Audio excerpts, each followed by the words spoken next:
Comment poser des plaquettes de parement extérieur, niveau de difficulté à marteau.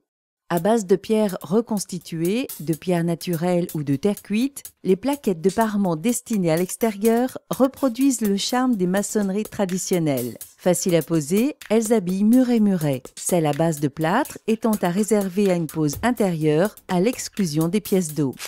Vous aurez besoin de tasseaux, de chevilles traversantes, d'un marteau, des plaquettes de parement de votre choix, de colle en pâte ou en poudre, selon la nature du support, et en cas de pose sans joint, de produits de traitement hydrofuge et éventuellement de produits pour joints. Munissez-vous d'un crayon, d'un mètre, d'une règle de maçon, d'un niveau à bulles, d'une spatule crantée, d'un pinceau large, d'un maillet caoutchouc, d'un cordeau à poudre, d'une meuleuse d'angle équipée d'un disque diamanté. En cas de joint, ajoutez des cales de 10 à 12 mm ou des petits segments de bois, un fer à joint, une truelle langue de chat, une taloche, une auge, une éponge, un seau, un mélangeur, une balayette à poil souple, un petit pinceau ou une poche à douille. Prévoyez des gants de ménage étanches, des gants et des lunettes de protection, des genouillères et des bouchons d'oreilles. Vérifiez le support. Même si la colle permet d'absorber quelques petites irrégularités de surface, vérifiez que votre support est propre, sec et non friable. Un bon départ. Vérifiez la planéité du sol et aussi son niveau. Un point très important, surtout pour une pose sans joint. En cas de défaut, mieux vaut commencer la pose par le deuxième rang en se guidant sur un tasseau d'appui. Tracez un repère de niveau, puis marquez l'emplacement du tasseau au cordeau à poudre. Alignez le tasseau pour le cheviller provisoirement. Avec ou sans joint. Si vous posez des plaquettes sans joint, il suffira de vous plaquer contre le tasseau guide pour le premier rang et de continuer l'élévation. Établissez quand même un tracé horizontal tous les 3 rangs, juste pour délimiter la zone d'encollage. Avec des plaquettes de forme régulière, comme les briquettes de terre cuite, la régularité du joint est assurée par les cales d'épaisseur à raison de 2 par élément. Contrôlez quand même le niveau horizontal tous les 2 rangs. Quant aux plaquettes de pierre reconstituées, de forme irrégulière, séparées aussi par des cales d'épaisseur, un tracé tous les 3 rangs tenant compte de l'épaisseur des joints suffira. Mesurez la superficie à couvrir et ajoutez 10% de plus pour compenser les chutes des découpes. Pour harmoniser les tonalités, mélangez les plaquettes des différents paquets avant la pose. Le dos des plaquettes présente parfois des petites irrégularités de surface. Pour les éliminer, frottez avec une râpe ou un grattoir. Préparez votre ciment-colle en poudre, adapté à la nature du support, selon les préconisations du fabricant. De plus, la formule en poudre est préférable pour une pose sans joint. Si vous utilisez un produit prêt à l'emploi, brassez-le quelques instants dans le seau pour le rendre homogène. Pour habiller un muret de soutènement dont l'étanchéité n'est pas garantie, il est préférable d'employer un ciment-colle en poudre plutôt qu'une colle en pâte prête à l'emploi. Avec joint. Ces plaquettes en béton reprennent l'esprit de l'appareillage irrégulier des pierres apparentes. La pose commence directement près du sol. Garnissez de colle une zone réduite pour commencer et étalez aussitôt à la spatule crantée. Garnissez ensuite le dos d'une plaquette d'une manière uniforme. Les fabricants fournissent le plus souvent des petits segments de bois pour maintenir l'écart entre les plaquettes afin d'éviter qu'elles ne glissent vers le bas. Pour des plaquettes à joints décalés, une rangée sur 2 commence avec une plaquette coupée en 2. Sans joint.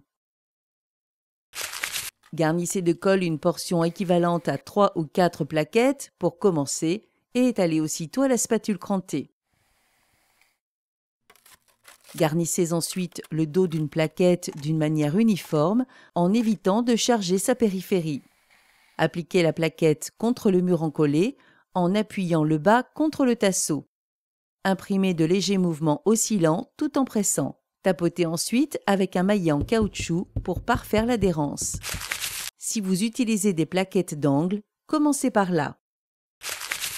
Collez 3 ou 4 plaquettes le long du tasseau, puis poursuivez sur le rang du dessus. Même avec une pose bord à bord et sans joint, vérifiez de temps en temps l'horizontalité au niveau à bulle. Si vous le souhaitez, tracez des repères verticaux sur le mur en adossant un niveau à bulle sur une règle pour contrôler les alignements. Éliminez sans attendre la moindre trace de colle sur les parements en grattant délicatement à l'éponge humide, fréquemment rincée. En fin de rangée, placez la plaquette à rectifier contre le mur et repérez la ligne de coupe par rapport au dernier élément posé. Pour plus de discrétion, le bord tranché sera ensuite placé côté mur. À défaut de coupe-carreau à eau, la meuleuse d'angle équipée d'un disque diamanté permet également de trancher les plaquettes en pierre naturelle. Placez la plaquette contre une planchette martyre et guidez l'outil en progressant lentement. Une carrelette manuelle peut aussi être utilisée pour des plaquettes ne dépassant pas 10 mm d'épaisseur. En revanche, pour des accessoires tels un portier vidéo, pratiquez des découpes droites d'encastrement avec la meuleuse d'angle. Premier rang. La pose terminée, ôtez le tasseau guide et mesurez les coupes éventuelles pour réaliser votre premier rang de plaquettes. Fixez sur le même principe de double encollage. Suivant les conditions météorologiques, laissez sécher 24 heures avant d'ôter le tasseau.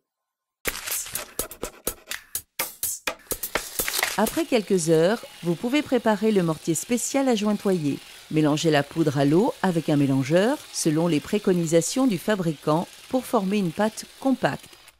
Prenez un peu de mortier sur le dos de la taloche et approchez au plus près du joint. Pour les joints verticaux, vous pouvez couper un fer à joint en deux afin que celui-ci épouse mieux les joints et qu'ils soient de même longueur. Cela vous facilitera l'application. Commencez par pousser délicatement la pâte dans les joints verticaux avec un fer à joint coupé en deux. Travaillez sur une surface d'1 mètre carré, puis faites les joints horizontaux. Vous pouvez aussi utiliser une poche à douille.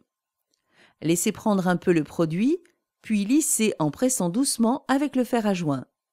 Éliminez un éventuel surplus avec une balayette à poil souple ou un pinceau.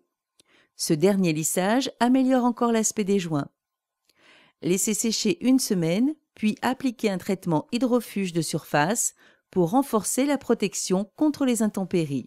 Décoratives et résistantes aux intempéries, les plaquettes de parement pour l'extérieur transforment un muret en un temps record.